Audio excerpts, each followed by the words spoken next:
Bonjour à tous et à toutes, bonjour les amis, c'est Gilles, je reviens à vous, je reste fidèle par rapport à ces communications pour continuer de communiquer. On se prépare vraiment, moi je sens des gros changements, hein. Vraiment l'idée c'est d'arriver à oublier toute cette période difficile qui vient de se passer. Je vais adresser quelques idées. La première, c'est que la vie, c'est toujours vous ici maintenant. Vous ici maintenant. C'était comme ça à l'origine, c'est comme ça maintenant, ça sera comme ça à la destinée. C'est-à-dire que même si quand on pense à quelqu'un d'autre, qu'on pense séparé ou d'autres situations, c'est toujours nous qui percevons cette réalité. Quand on pense au passé, c'est nous maintenant qui intégrons le passé. Quand on imagine le futur, on voit le futur dans le présent.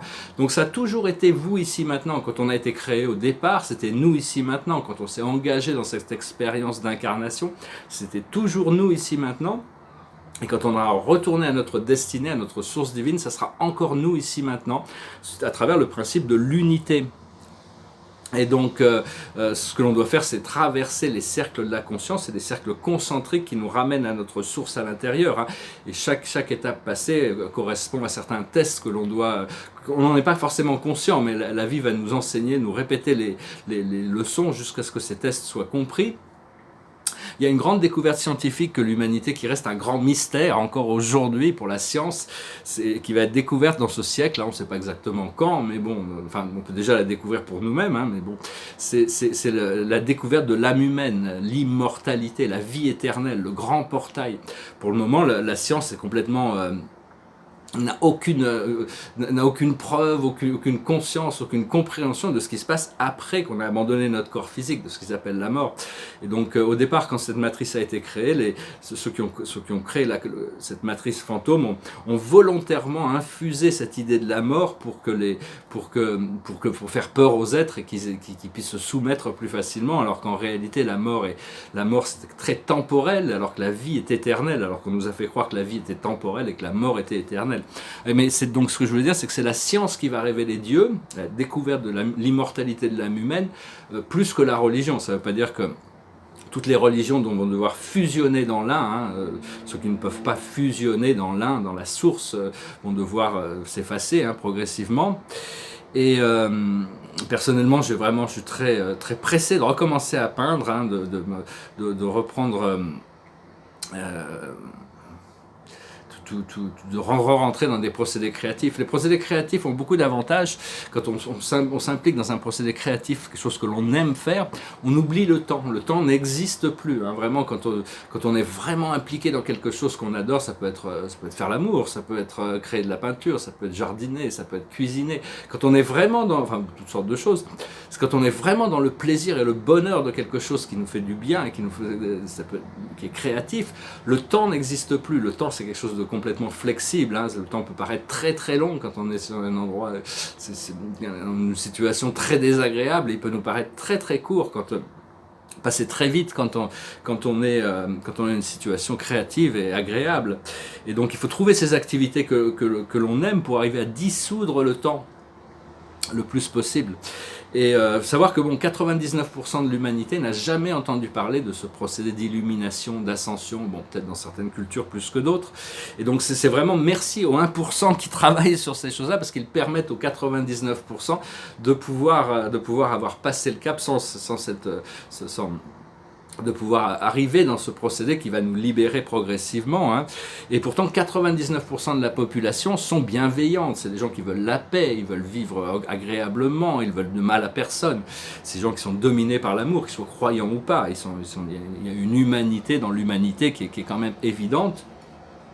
Il ne faut vraiment pas concentrer sur les peurs, sur les distorsions, sur la corruption, sur la violence. Ces choses vont continuer à se manifester dans le monde extérieur. Des fois, ça pousse des boutons. On dit, mais on vit vraiment dans un monde de fous hein, quand on voit ce qu'ils sont en train de faire.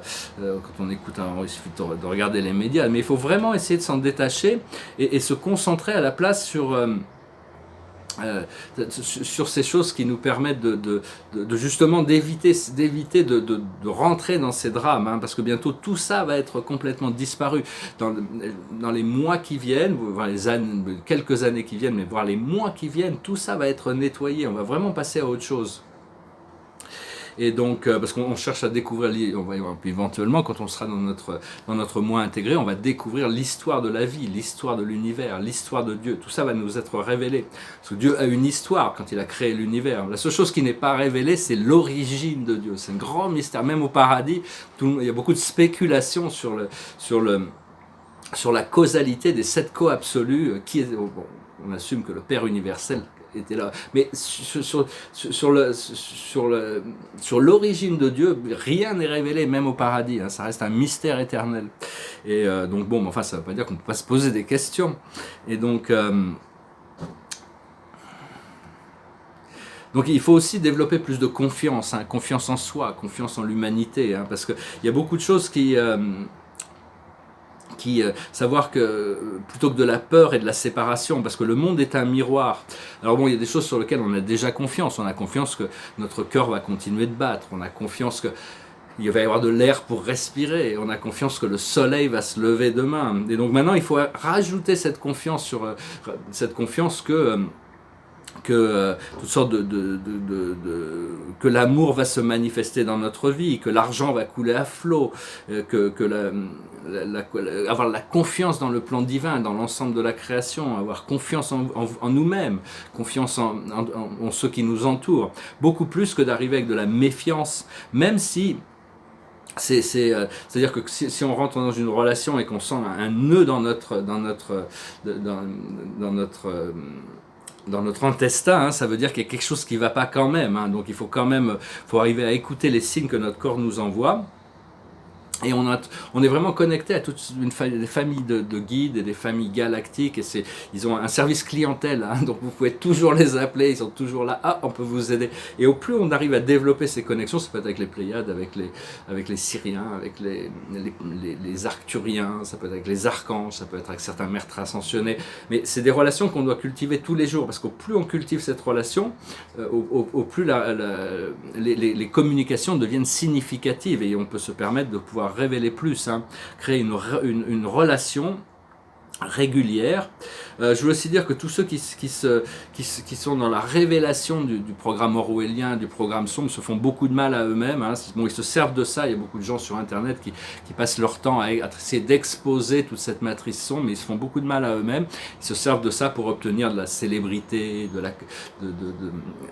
et il y a beaucoup de gens qui s'y intéressent, mais c'est vraiment ces choses-là vont vraiment se désagréger, et ceux qui sont trop là dans ce programme risquent de tomber avec le programme. Donc il faut vraiment s'en écarter le plus possible de toutes ces choses négatives, le plus possible. Et pareil avec les médias sociaux, les médias sociaux, il faut le faire, il faut les utiliser, mais vraiment avec parcimonie. Faut vraiment parce que ça fait descendre notre énergie, ça nous ramène dans ce monde de la 3D. Et c'est savoir que ce qu'on appelle la fin des temps, en réalité, c'est la fin des temps sombres, c'est la fin de l'obscurité, c'est la fin du contrôle, de ces forces de contrôle. Donc on n'a pas besoin d'avoir peur de la fin des temps. Une fois que la fin des temps, l'éternité la lumière éternelle va se révéler, et tous ceux finalement, quand même, parce que ça a pris du temps, c'est vraiment un programme très très lent qui se déroule. Et parce qu'en essence, le corps physique, c'est la lumière de Dieu qui est descendue, qui est descendue pour éventuellement se manifester. Et ça, c'est vrai pour tout le monde, même ceux qui n'y croient pas. Et donc, il faut aussi intégrer les énergies qui viennent à travers nous, mais pas s'accrocher aux énergies, les laisser flotter. Envoyez-les au centre de la Terre, ancrez-les, mais c'est un petit peu comme si notre verre est toujours plein d'énergie et qu'on veut protéger notre verre qui est plein. Il n'y a pas d'espace pour que ces nouvelles énergies rentrent. Donc on intègre les énergies, on les libère, on les laisse faire leur travail. Donc voilà, je vais tirer quelques cartes. Bientôt je vais pouvoir m'occuper d'art beaucoup plus spécifiquement. Je m'envie de récupérer mes tableaux, pouvoir organiser tout ça, recommencer à peindre, m'engager dans mes projets et toutes ces choses. Alors, la plus haute sagesse pour nous aujourd'hui, c'est le doute. On est encore dans le doute. Hein. C'est-à-dire, ce doute, le doute, c'est un centre mort en essence, mais c'est juste un temps qui nous est donné pour arriver à trouver notre équilibre. Hein. Et donc, une fois qu'on lâche prise sur le doute, la sagesse vient sur le bien-être. C'est-à-dire, il n'y a pas besoin de douter sur le fait que tous les êtres cherchent le bien-être. Hein. Tous les êtres cherchent l'amour. Tous les êtres cherchent. Personne ne recherche à la souffrance. Bon, il y a peut-être des gens qui sont masochistes, qui aiment souffrir. Enfin, c'est vraiment une toute petite minorité. Donc, on va vraiment se concentrer sur ce bien-être. Savoir que la sagesse, arrêter de douter le plus possible, de douter de nous-mêmes, de douter du plan. Ce que l'on doit comprendre, c'est la potentialité, ces choses qui sont devant nous. Il y a tous ces potentiels qui peuvent se réaliser, se manifester comme ça. Ce que l'on doit faire, c'est la consolation. On doit trouver des manières de se consoler. On va pouvoir se retrouver. Moi, personnellement, je dois me réconcilier avec mon âme, parce que cette expérience de ces quelques mois était extrêmement douloureuse. Même ces 2 dernières années, j'étais vraiment fâché avec mon âme qu'elle me fasse traverser ça. Donc je vais pouvoir me réconcilier en sachant que bon, il y a eu une éducation, il y a eu une prise de conscience malgré tout, et vraiment plus jamais ça, essayer d'avancer vraiment à grands pas le plus possible. Et l'aboutissant, ça va être l'écoute. On va pouvoir rester beaucoup plus à l'écoute de tout ce que la vie nous enseigne, beaucoup plus. Il faut ouvrir ses oreilles, écouter. Parce qu'il y a tout ce qui se passe en surface qui est dit, et puis il y a des choses profondes qui sont dites à l'intérieur. Donc il y a toute cette communication, on va pouvoir développer la clairaudience, commencer à entendre des choses qui dépassent le plan aussi. Le plan terrestre. Donc voilà, je voulais venir vous saluer, je me prépare pour des bonnes nouvelles, comme toujours. Je voulais vous remercier de tout, vos partages, vos commentaires, vos donations, vos invitations, vos emails, tout ça, c'est vraiment très agréable. Bientôt, on va pouvoir commencer à travailler beaucoup plus on va pouvoir ancrer beaucoup plus d'énergie physique, matérielle, et bon, il y a toutes sortes de choses. On va être mis en place, on nous a préparé pour une nouvelle situation. L'esprit me dit que je vais être prêt, que je suis prêt. Enfin bon, donc moi personnellement, on m'a déjà révélé certaines parties de ma responsabilité ici sur Terre. Je suis vraiment au cœur de l'histoire par rapport à ce qui va se passer. Donc on verra bien comment les choses vont se dérouler. Tout comme mon art est très important. Et donc voilà, je chantais cette chanson qui parle du vide, du silence, de l'obscurité. Mais c'est dans l'obscurité que la lumière peut briller. De toute manière, les étoiles n'existeraient pas si Dieu n'avait pas créé ce vide cosmique où il peut créer à l'intérieur du vide. Alors, c'est une chanson assez ancienne de Paul Simon. It goes like this. Hello darkness, my old friend. I've come to talk with you again, because a vision softly creeping left its seed while I was sleeping, and the vision that was planted in my brain still remains within the sound of silence.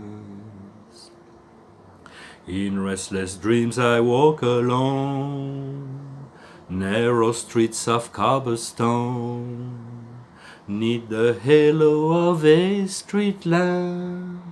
I turn my collar to the cold and damp, when my eyes were stabbed by the flash of a neon light that split the night and touched the sound of silence.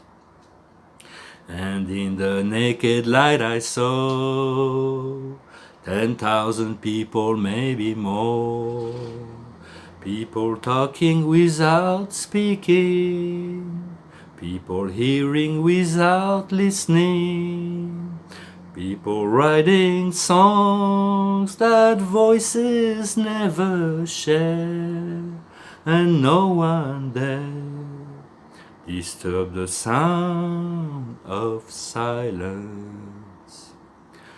Fool, said I, you do not know, silence like a cancer grows.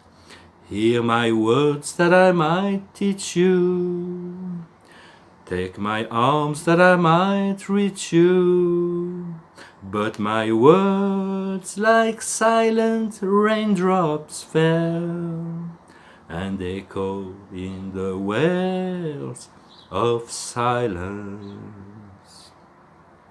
And the people bowed and prayed to the neon god they made. And the sign flashed out its warning in the words that it was for me.